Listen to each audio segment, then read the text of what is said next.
हमारे साथ कार्यक्रम में शामिल हो चुके हैं बाजार के जाने माने दिग्गज मेहरबून ईरानी साहब। मेहरबून सर, गुड मॉर्निंग, बहुत बहुत स्वागत है आपका सर। सबसे पहले बाजार के बदले हुए मूड माहौल पर ही एक बार आपसे राय लेना चाहता हूँ। इस वक्त तो हरियाली है, सब तेजी के मूड में आ भी रहे, आप कैसा महसूस कर रहे हैं? सर, आई थिंक तेजी का कारण जो है, आई थिंक जस्टिफाइड है। तेजी होना भी जस्टिफाइड है। आई थिंक काफ़ी वीक से एक ही बात दोहराते आ रहा हूँ कि मैक्रोज आप देखिए इंडिया का, एवरीथिंग इज टर्न पॉजिटिव। इससे ज़्यादा आपको क्या चाहिए?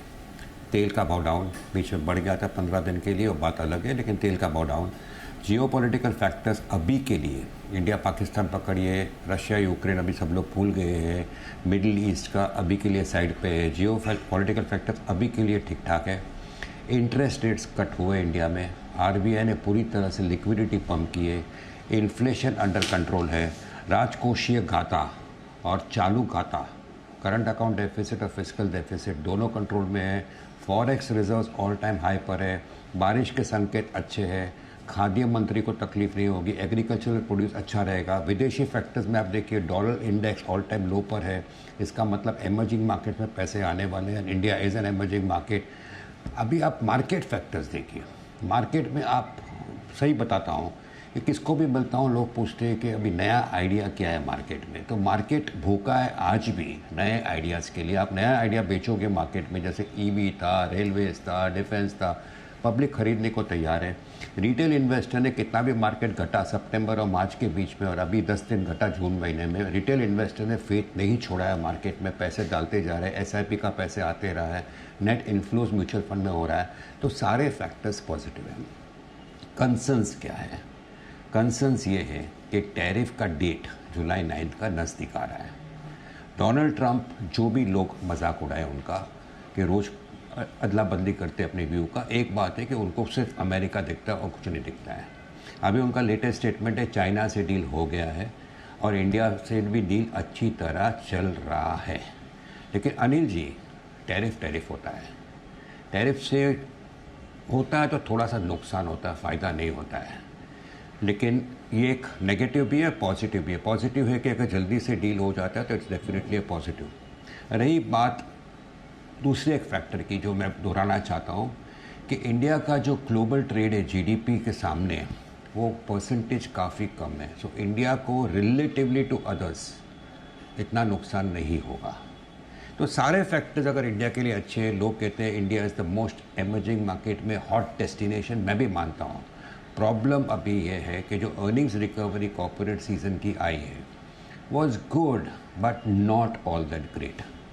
दूसरी बात, ये जो विजिबिलिटी ऑफ अर्निंग्स जो इंडिया में है वो और कहीं आपको दिखेगा नहीं, तो ये भी एक बड़ा एडवांटेज है। लेकिन इसका काउंटर फैक्टर क्या है? इसका काउंटर फैक्टर ये है कि आज हम लोग 20,000 निफ्टी पर नहीं है, 25,000 पर है। तो India is not very cheap. तो करेक्शन मोड आएगा अगर बाज़ार में, जब भी आएगा तभी आपको दिखेगा कि FIIs will come and put in more money. आज FIIs एक दिन खरीदता है, एक दिन ज़्यादा खरीदता है, एक दिन जोर से बेचता है, एक दिन कम बेचता है। FIIs are not buying because they are finding other emerging market relatively more attractive. जैसा कि आप ब्राज़ील देखो, आप पोर्चुगल देखो, I think money is going into other emerging markets also. तो इंडिया का जो पैसे का फ्लो है वो मेरे को लगता है कॉर्पोरेट अर्निंग्स इम्प्रूव होंगे आगे चल के, जो होने चाहिए। और थोड़ा सा अगर मार्केट में करेक्शन दिखता है, थोड़ा वैल्यूएशन ज़्यादा अट्रैक्टिव होता है, I personally feel more FII money will come in to India. तो अल्टीमेटली कंक्लूजन क्या है? अल्टीमेटली कंक्लूजन ये है कि मेरा ये लेवल से अगर आप मुझे पूछिए तो पूरे 2025 दिसंबर तक मुझे मार्केट यहाँ से 10 से 12% बढ़ सकता है और 10 से 12% घट सकता है। तो ये मार्केट में ब्लू चिप्स खरीदना, आपको नींद अच्छी आएगी रात को, बट वहाँ पे बड़े पैसे मिलने वाले नहीं है। पैसे मिलेंगे ब्रॉडर मार्केट में मिलेंगे। You have to be stock specific, selective, valuation देखकर अगर आप खरीदो, राइट स्टॉक्स में आप खरीदो, तो I think you will make much more money. उदाहरण, तेल घट रहा था, Hindustan petroleum, Bharat petroleum give you the maximum money. Gold का भाव बढ़ रहा था, Muthoot Manappuram give you the best of money. Muthoot Manappuram, Hindustan petroleum, Bharat petroleum आप कंपेयर कर सकते हो शायद हिंदुस्तान लीवर या नेस्ले या लुपिन या सिप्ला से नहीं। Those companies are much better, but पैसा आपको इसमें मिला। So this is the difference between blue chip stocks and the right stocks. Investors need to identify the right stocks and pick up the right stocks because that is where the money is. Broader markets will give you much more money according to me in 2025. बिल्कुल ठीक बात है। तो ये आपने बहुत ही interesting चीज़ बताई कि पैसा आपका बनेगा पूरा का पूरा ब्रॉडर मार्केट में, कैश के स्टॉक्स में और नई थीम्स में। जब आप नई थीम्स की बात करें तो कोई ऐसी और नई थीम्स आपको दिख रही है या फिर चर्निंग होते हुए दिख रही है, जहाँ पर अब अच्छी तेज़ी बन सकती है सर? देखिए, टीम में रेलवेज और डिफेंस जो लोग ने शायद 2-3-4 साल पहले परखा हुआ था, आई थिंक हमें अंडरस्टैंड करना चाहिए कि sectors will continue to do well, लेकिन उसमें पुल बैक आना ज़रूरी है, जो शायद रेलवे स्टॉक्स में आ चुका है। तो defence also, if there is a pull back, जब भी पुल बैक होता है, will provide a good opportunity. Besides I think the same old sectors, NBFCs, banks here and there, और मैं कहूँगा speciality chemical selectively I think एक opportunity देंगे, क्योंकि अगर आप देखिए 4 साल पहले का भाव और आज का भाव, काफ़ी सारे स्टॉक्स वही के भाव वही लेवल पर थके हुए हैं। तो some of they will accordingly start moving up. एक स्पेस जिसके बारे में मैं ज़्यादा कन्विंस्ड नहीं था, और जब भी अनिल जी से बात करता हूँ मैं थोड़ा सा स्केप्टिज्म दिखाता हूँ, बिकॉज मेरे को लिंक करता हूँ उसको US ग्रोथ के साथ। और यहाँ पे मैं आज कहूँगा, stick my neck out and से, कि मैं पिछले 2-3 महीने से सोच रहा था कि US में एक रिसेशन आने की प्रोबेबिलिटी काफ़ी ज़्यादा है, लेकिन आज अगर मुझे पूछो तो मैं कहीं पर अपना व्यू चेंज कर रहा हूँ। And I feel the probability of US entering into major slow down या रिसेशन अभी के तारीख में थोड़े से परसेंटेज बहुत कम लग रही है। I think what ever will happen, ultimately US का ग्रोथ फिर से आएगा, भले 2-3-4 क्वार्टर लगे। साथ में US फेड का जो शंका था लोगों का कि जेरोम पावल इंटरेस्ट रेट घटाएंगे नहीं, मुझे लगता है ये इंटरेस्ट रेट घटेगा और जल्दी से घटेगा। और साथ में may be one more cut we may have in 2025। So ये देखते हुए अगर US is not going to go into a recession और अ मेजर स्लो डाउन, जो मुझे आज की तारीख में लगता है कि नहीं होगा, then I think somewhere IT stocks will come back into favour. अगर आप ध्यान से देखो तो IT stocks are not done too many things पिछले 1 to 3 मंथ्स में, with the balance part of the market. तो कहीं पर दिस सेक्टर एक टॉस ऑफ द कॉइन होके I think you can possibly either buy और स्टिल कंटिन्यू टू अवॉइड।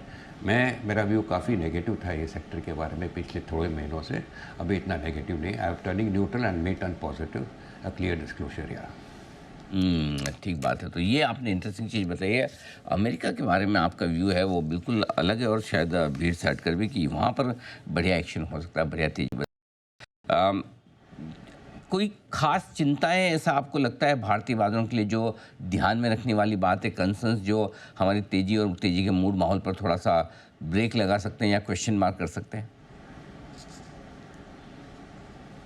मैं कहूँगा कि इंडिया में जो प्रॉब्लम है वो वैल्यूएशंस का।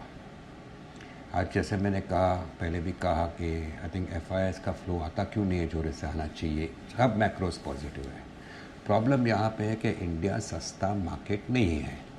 कहना India is the best market, hot investment destination, सारे फैक्टर्स पॉजिटिव, ये अभी डिस्कवर हो चुकी है, लोग जानते हैं। 22-23 हज़ार का निफ्टी अभी 25 हज़ार के ऊपर हो गया है, लेकिन जो इससे जून का जो फर्स्ट वीक का हाई निफ्टी ने क्रॉस किया, सेंसेक्स ने क्रॉस किया 15 दिन के फॉल के बाद, लेकिन अभी भी mid cap index, alpha index और बाकी के साइड इंडेक्स ने क्रॉस नहीं किया है। तो दिस इज़ अ साइन कि markets want to go up further और ब्रॉडर मार्केट में ऑल्सो पार्टिसिपेट। तो एक ज़रूर एक पॉसिबिलिटी है, एक नया हाई बनेगा। लेकिन आपका क्वेश्चन का सिंपल जवाब है कि the problem is that Nifty और the overall markets are not very cheap. मेरे ध्यान से 75% ऑफ स्टॉक्स, मेरा पर्सनल एस्टिमेट है 75, can be 77, can be 72, are expensive. और यहाँ पे प्रोबेबिलिटी बनती है कि अगले 2-3-4 क्वार्टर के बाद भी अगर आप स्टॉक्स को देखो तो शायद वही के वही मिलेंगे आपको। In which between 10-15% up down can happen, but you will wonder, अरे क्या हो गया मेरे पोर्टफोलियो को। तो ये मार्केट ऐसा नहीं है जहाँ पे आप आँख पे पट्टी डालकर शेयर खरीदते हो, बोलते हो 1-2 साल के बाद मैं देखूंगा। It is not a market of that type. ये मार्केट ऐसा है जहाँ पे आपको फ्लीट फुटेड होना ज़रूरी है। जो स्टॉक्स के वैल्यूएशन अच्छे लग रहे हैं, जहाँ पे आपको लगता है पॉजिटिव ट्रिगर्स आ रहे हैं, go and buy. A quick 10-20-30% returns can happen and if the good quality stocks तो थोड़ा सा हल्का हो के बाकी के स्टॉक्स को आप लॉन्ग टर्म के लिए रख भी सकते हो। I am not saying this is the market for trading, I am saying this is the market जहाँ पे आप अंधाधुंध खरीद कर 1-2 साल बैठना ठीक नहीं रहेगा, क्योंकि मार्केट में 4 में से 1 शेयर वैल्यूएशन अट्रैक्टिव है, 4 में से 3 शेयर के वैल्यूएशन एक्सपेंसिव है। You can justify saying that India is a great story, valuation expensive तो क्या हुआ, बट अल्टीमेटली मुझे तो पैसे बनाने हैं मार्केट में। मैं अगर ऊंचे भाव में लेता हूँ, थोड़ा और ऊपर देखता हूँ, फिर नीचे देखता हूँ, फिर वही भाव देखता हूँ, तो कहीं पर my patience will run out. So I think the only thing which I would like to tell the जानकार दर्शक ऑफ योर्स कि this is the time in which you better know कि the price at which I am buying the stock कितना upside है और God forbid कितना downside है। अगर आपको प्रोपोर्शन ठीक लगता है तो आप जाके खरीदीजिए, because please understand 1 out of 4 stocks is attractive, 3 out of 4 stocks are expensive even at the moment, despite India being a great story. तो ये बात आपने सही कही कि महंगे वैल्यूएशन वाले शेयरों में आपको रहना है सावधान, और नतीजों का सीजन अगर मजबूत नहीं आए तो फिर हो सकती है चिंता है। अदरवाइज स्टॉक स्पेसिफिक एक्शन आपके लिए बाजार में रहेगा भरपूर। मैं बोलूँ सर, बहुत बहुत धन्यवाद आपका समय देने के लिए, विस्तार से ग्लोबल मार्केट्स, भारतीय बाजारों पर, सारे सेक्टर्स और साथ ही इन्वेस्टमेंट के बेहतरीन मौक़ों पर हमारे दर्शकों को अपनी राय देने के लिए। मेहरबानी ईरानी सर, आपके सामने।